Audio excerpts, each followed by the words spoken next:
Nag 30 days of fasting ako. Mula nun, hindi na ako naniniwala sa mga ospital. Hello guys!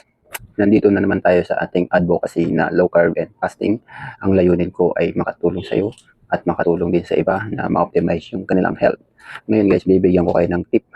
Kung papapiliin nyo ako kung ano yung pwede nating i-take sa umaga, ang pipiliin ko ay plain water, electrolyte solution, at black coffee na walang sugar. Para mapahaba natin ang ating fasting, kailangan natin uminom ng electrolyte. Saka clean water para hindi tayo ma-dehydrate. Yung black coffee, pamboost ng energy natin yan sa umaga.